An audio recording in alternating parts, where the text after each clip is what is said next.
नमस्कार दोस्तों, learning IQ में आप सभी का स्वागत है। आज हम बात करेंगे इंश्योरेंस अवेयरनेस के पार्ट 11 के बारे में। पिछले लेक्चर में हमने बात की थी प्रिंसिपल ऑफ इंडेमनिटी के बारे में, जिसमें से बताया था प्रिंसिपल ऑफ इंडेमनिटी क्या सुनिश्चित करता है।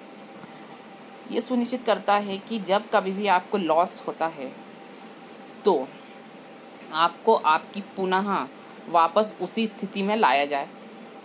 मान लीजिए कोई बिजनेस है किसी का, अगर वो लॉस में जाता है या फैक्ट्री बर्बाद होती है तो इंश्योरेंस कंपनी का ये दायित्व बनता है कि आपको आपकी पुरानी स्थिति में वापस लाया जाए। ठीक है, उसी के दो यूसेज हैं, जिसका नाम है principal of subrogation and principle of contribution. ठीक है, इसी में यूज़ होते हैं प्रिंसिपल ऑफ इंडेमनिटी के बारे में। देखते हैं क्या है। ठीक है, देखो क्या होता है। मान लो ये व्यक्ति ए है, ठीक है, इसका क्या है, इसकी गाड़ी का इंश्योरेंस कर रखा है किसने, इंश्योरेंस कंपनी एक्स ने। ये व्यक्ति बी है, इसका क्या इंश्योरेंस कंपनी वाई ने क्या कर रखा है, इसकी गाड़ी का इंश्योरेंस कर रखा है। ठीक है, अब होता क्या है, एक बार ई क्या करता है, सड़क पर जा रहा होता है, ठीक है, और बी रॉन्ग साइड से आ रहा होता है। कौन, बी क्या कर रहा है, रॉन्ग साइड से आ रहा होता है, और बी की नेग्लिजेंस के कारण क्या होता है, ए की गाड़ी का एक्सीडेंट हो जाता है, दोनों आपस में भिड़ जाते हैं। ठीक है, अब क्या होता है कि ए क्या बोल, ठीक है, अब नेग्लिजेंस किसके थी, बी की थी, क्यों, बी रॉन्ग साइड से आ रहा था ना, ए तो बराबर जा रहा था। अब क्या होता है कि अब बी को, ए को क्या करना है कि अब उसकी गाड़ी का क्या करना है, क्लेम लेना है। ठीक है, तो ए क्या करेगा, इसकी इंश्योरेंस कंपनी के पास जाएगा खुद की, वो बोलेगा यार कि मेरी गाड़ी का एक्सीडेंट हो गया। अब एक्स क्या करेंगे, एक्स जो है सर्वेयर अपॉइंट करेगा, जो इंश्योरेंस कंपनी एक्स क्या है, सर्वेयर अपॉइंट करेगी और बोलेगी जाओ कि देख क्या इनका नुकसान कितना हुआ है। जब एक ही गाड़ी को देखा जाएगा कि हाँ इनका नुकसान हुआ है, तो क्या होगा कि एक्स क्या होगा, एक्स कंपनी क्या करेगी, एक को कंपनसेट कर देगी। ठीक है, अब बात ये है कि नेग्लिजेंस तो बी के द्वारा की गई थी, ठीक है ना, नेग्लिजेंस तो बी के द्वारा की गई थी। ठीक है, कोई दिक्कत नहीं। अब क्या हुआ, देखो दोस्तों, यहाँ पर इस केस में ये हुआ है कि जो ए था उसको वास्तव में पैसा किससे लेना था, बी से लेना था, लेकिन लिया किससे उसने, एक्स से। ठीक है, यानी कि ए ने क्या करा, अपने जो राइट्स थे वो ट्रांसफ़र करे किसको, एक्स को। ठीक है, कि है ना, हमें बी से, ठीक है, बी ने एक्सीडेंट करा तो उसने एक्स से पैसा लिया। अब क्या होगा कि एक्स बोलेगा यार गलती तो पूरी किसकी थी, बी की गलती थी। आप क्या करेगी, बी जो एक्स कंपनी है इसके ऊपर केस करेगी, किसके ऊपर, बी के ऊपर, बी के ऊपर केस करेगी कि तुमने हमारे क्लाइंट की क्या करी, गाड़ी को ठोक दिया है, तो तुम क्या करोगे, हमें पैसा दोगे। ठीक है, मान लो अगर 10,000 रुपये का क्लेम हुआ होगा तो 10,000 रुपये क्या करेगी इंश्योरेंस कंपनी, वहाँ पर एक्स इंश्योरेंस कंपनी किससे मांगेगी, बी से मांगेगी। अब बी क्या करेगा, बी का क्या करेगा, नुकसान तो बी की गाड़ी का भी हुआ है ना। ठीक है, अब बी क्या करेगा, उसकी इंश्योरेंस कंपनी के पास जाएगा, ठीक है, और वो बोलेगा कि यार ये मेरे को अप्रोच कर रहे हैं पैसा देने से, तो आप मेरा अब केस देखो। ठीक है, अब क्या होगा, दोनों की दोनों क्या होगा, केस कर देंगे। अब बात कहाँ जाएगी, कोर्ट में जाएगी। ठीक है, अब ये दोनों इंश्योरेंस कंपनी क्या हो जाएगी, आमने सामने हो जाएगी। लेकिन जनरली होता क्या है कि इस तरह के जो केस होते हैं वो काफ़ी समय तक चलते हैं, और जितना यानी कि उनको क्लेम लेना ही नहीं होता कंपनियों को, इंश्योरेंस कंपनियों को, उससे ज़्यादा खर्चा हो जाता है। तो इस तरह के जो केस होते हैं उनको अवॉइड करने का ही काम ये कंपनियां करती हैं। हाँ ठीक है, एक आध को आ गया तो दे दिया जाता है। ठीक है, अब देखो इस कंडीशन में क्या हुआ था, लेना ए को किससे था, बी से लेना था, लेकिन उसने क्या करा, अपने जो राइट्स थे ए ने किसको ट्रांसफ़र कर दिया, एक्स को। यही क्या कहलाता है, ये कहलाता है सब्रोगेशन। ठीक है, एक दूसरा केस देखो क्या होता है, यहाँ का स्पेस छोड़ा होगा तो मैंने, देखो अब क्या था वहाँ पे, ए,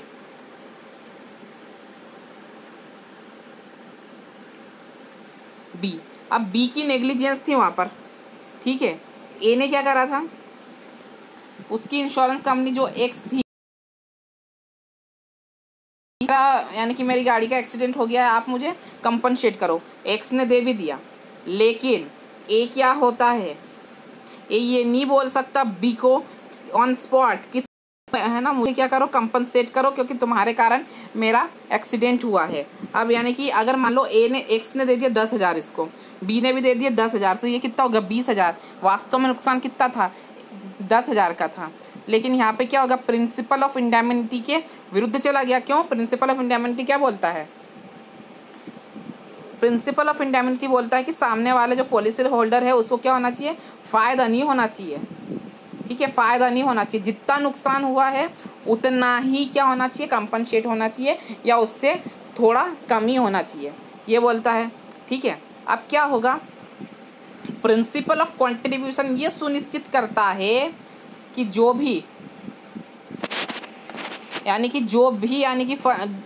भी क्लेम हो रहा है, जिस वस्तु का क्लेम हो रहा है, वो सिर्फ एक ही पार्टी से हो, चाहे वो बी से ले ले या चाहे इंश्योरेंस कंपनी एक्स से ले ले, इसका फ़ायदा नहीं होना चाहिए, ठीक है, फ़ायदे में नहीं जाना चाहिए, उसका सिर्फ कंपनसेट होना चाहिए, नुकसान की भरपाई होना चाहिए, फ़ायदा नहीं होना चाहिए, ठीक है, यही बात होती है।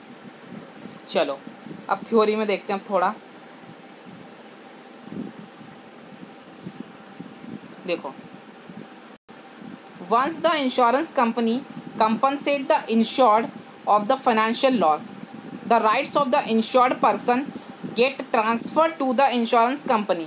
क्या करा, इंश्योरेंस कंपनी जो व्यक्ति ए था उसने अपने अधिकार किसको ट्रांसफ़र कर दिए थे, एक्स इंश्योरेंस कंपनी को, यही सब्रोगेशन होता है, ठीक है। The process of the transfer of rights from the insured person to the insurance company is known as a subrogation, ठीक है।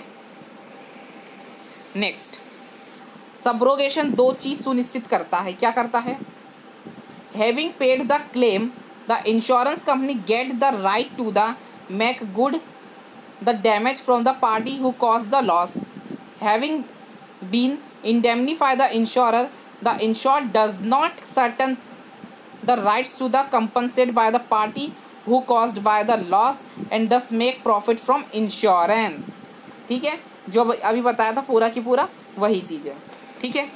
आगे देखो, यहाँ पे सेब्रोगेशन की एक परिभाषा और लिखी है मैंने, सेब्रोगेशन की क्या परिभाषा, subrogation can also be defined as the surrender of rights by an insured against the third party to an insurance company that has to pay the claim. यानी कि सब्रोगेशन में क्या होता है, दूसरे शब्दों में कह सकते हैं कि जो इंश्योर्ड पर्सन होता है, यानी कि पॉलिसी होल्डर होता है, वो अपने जो अधिकार हैं वो सरेंडर कर देता है, किसको, इंश्योरेंस कंपनी को। Subrogation insure that insured does not get compensate more than once. Subrogation यानी कि ये भी सुनिश्चित करता है, जो सब्रोगेशन का कॉन्सेप्ट है या प्रिंसिपल ये भी सुनिश्चित करता है कि जो पॉलिसी होल्डर है या इंश्योर्ड व्यक्ति है उसे एक से ज़्यादा लोगों से कंपनसेट ना मिले, ठीक है। अब देखो ये पूरा दिया हुआ है, इसको आप पढ़ लेना या मैं ये बता देता हूँ। Normally the right of the subrogation arise after the insurance company, ये इंश्योरेंस कंपनी है ना, स्पेलिंग गलत दी है, has accept the insurance person claims and paid the claim, but there usually time a gap of few days, a month, even more between the date of the claim is raised and the claim settled। अब क्या होता है देखो,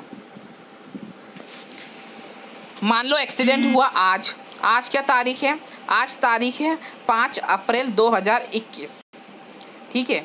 अब 5 तारीख है 2021 की, कहाँ चला गया, ठीक है। अब इस चीज़ में क्या हुआ, आज की तारीख से लेकर, ठीक है, मान लो कि अगले महीने की 15 तारीख तक, यानी कि उसको इंश्योरेंस कंपनी क्या करती है, पैसा देती है, किसको, जो ए व्यक्ति रहता है जिसका नुकसान होता है, ठीक है, इस बीच में कभी भी दिया जा सकता है। मान लो 15 को दिया, जो अधिकार ट्रांसफ़र होंगे ना वो 15 के बाद ही होंगे बी से पैसा निकलवाने के लिए, ठीक है, ये बात कही गई है। This time gap prevent the insurance company from the gaining control of the situation immediately after the occurrence of the event. To avoid the situation, marine insurance places a condition in the policy giving subrogation rights even before they settle the claim in order to protect their interest. अब क्या होता है marine insurance में, क्या है, जो marine insurance होता है ना उसके अंदर जैसे ही क्लेम करा कि सामने वाले ने मेरा नुकसान कर दिया, मान लो यहाँ पे ए और बी व्यक्ति की बाइक ना होते हुए बोट्स थी, नाव थी।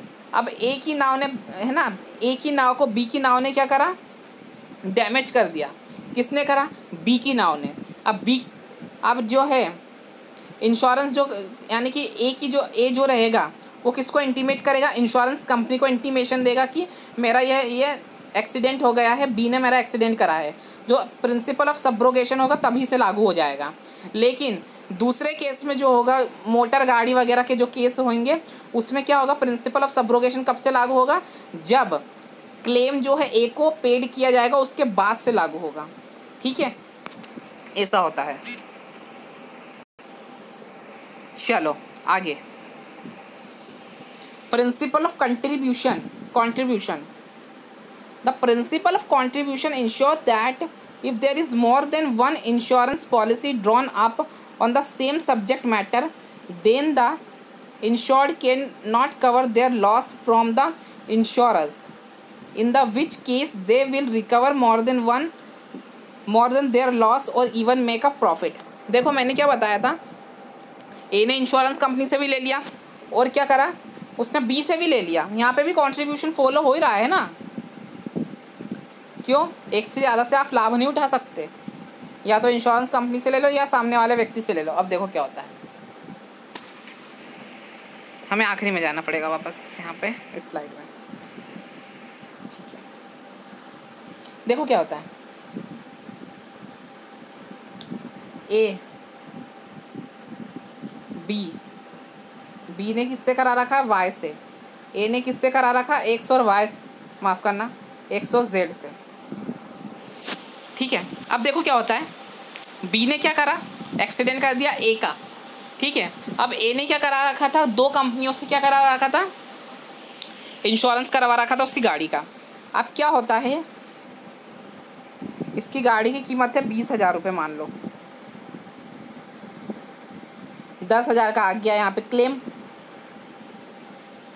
अब दोनों कंपनियां क्या करेगी, या तो बोलेगी एक काम करते हैं हम इसे बांट लेते हैं, यानी कि 1:1 के रेशो में कर लेंगे। मतलब ये होगा कि आधा आधा ये खर्चा क्या कर देंगे, यानी कि क्लेम जो है सेटल कर देंगे। ऐसा नहीं है कि 10,000 इससे भी ले लिया एक्स से, 10,000 जेड से भी ले लिया और बी से उल्टा बी को डरा धमका कर भी ले लिया, ठीक है, ऐसा नहीं होगा, ठीक है। यानी कि प्रिंसिपल कंट्रीब्यूशन सुनिश्चित करता है कि सामने वाले को जो पॉलिसी होल्डर है उसे फ़ायदा ना हो, ठीक है, सिर्फ उसके नुकसान की भरपाई हो। ये देखो, the insured does not make a profit by making separate claims from multiple companies from the same event for the same event, each insurance pay only their proportionate share of the loss, ठीक है। The principle of subrogation and contribution don't apply life insurance policy or personal accident policy. This is because loss of life, human suffering can never be fully assessed or compensated. देखो मैं अपने previous video में भी बता चुका हूँ कि जो भी है प्रिंसिपल ऑफ इंडैमिनिटी क्या होता है, लाइफ इंश्योरेंस कंपनियों, लाइफ इंश्योरेंस पॉलिसीज़ में क्या होता है, अप्लाई नहीं होता। क्यों, वो ह्यूमन बींग का इंश्योरेंस करता है, और ह्यूमन बींग का जब इंश्योरेंस होता है तो ह्यूमन बींग का इंश्योरेंस अगर आपने मल्टीपल कंपनियों से भी कर लिया, अब मान लो ये ए था, अब मान लो ए की डेथ ही हो जाती है, क्या होता है, एक ही हो जाती है डेथ। ठीक है, अब इसकी जो लाइफ, अब इसने एक्स और जेड दोनों से क्या करवा रखा है, इंश्योरेंस करवा रखा है। ठीक है, लाइफ इंश्योरेंस करवा रखा है, अब ये मान के चलो।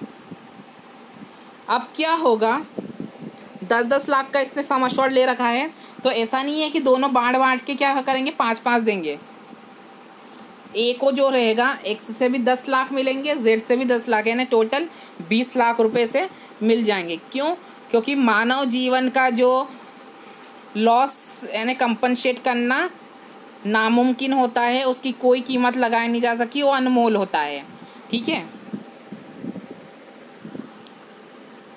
The principle of subrogation contribution apply only to contract of indemnity, so they apply to general insurance contract only. ठीक है, प्रिंसिपल ऑफ सब्रोगेशन कॉन्ट्रीब्यूशन कहाँ पे अप्लाई होता है, सिर्फ जनरल इंश्योरेंस कॉन्ट्रैक्ट में। The principle of the two principle don't apply life insurance and personal accident insurance policy. ठीक है, तो दोस्तों ये था आज का सेशन। उम्मीद है सेशन पसंद आया होगा। सेशन पसंद आया तो लर्निंग IQ को सब्सक्राइब करें, वीडियो को लाइक करें, मित्रों के साथ शेयर करें। Thank you very much.